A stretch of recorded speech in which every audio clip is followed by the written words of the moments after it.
রাস্তার ধারে, তাকে ডাকুন। তার কানে কানে বলুন, সুজলাং সুফলাং মালয়জ শীতলাং। হ্যাঁ, বেশ সুন্দর করে বলুন। যে মেয়েটা চাকরির নাম করে বনগাঁ কিংবা চাকদা থেকে রোজ সকালের ট্রেনে সেজে গুজে শহরে আসছে, শরীর বেচে চাল ডাল নুন কিনতে, তাকে ডাকুন। তার কানে কানে সুরেলা কণ্ঠে বলুন, সার্থক জন্ম আমার, জন্মেছি এই দেশে।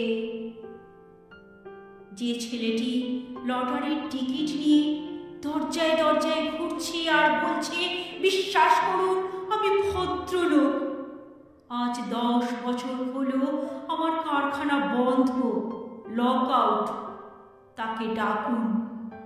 তার কানে কানে বলুন, বলো বলো বলো সবে, শত বিনা বেনু রবে, ভারত আবার জগত সভায় শ্রেষ্ঠ আসন লাভে।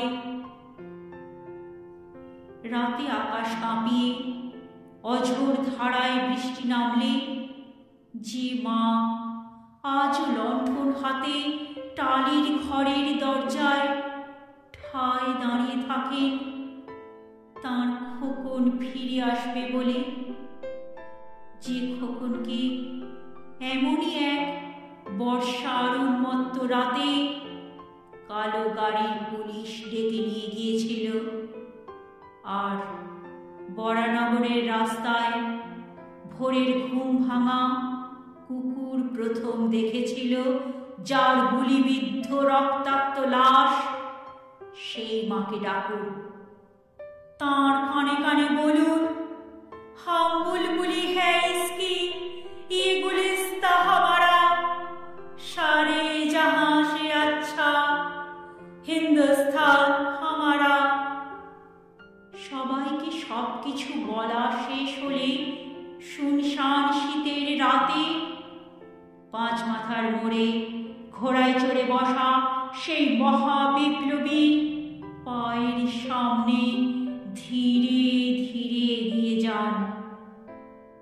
ফাঁকা রাস্তায় রাতের বাতাসে কান পাতুন, শুনতে পাবেন সেই বিপ্লবী পুরুষের বজ্রকণ্ঠ, আমি তোমাদের কাছে রক্ত চেয়েছিলাম তোমাদের স্বাধীনতা এনে দেব বলে, আমি পারিনি, কিন্তু আমি আমার সমস্ত জীবন উৎসর্গ করেছি।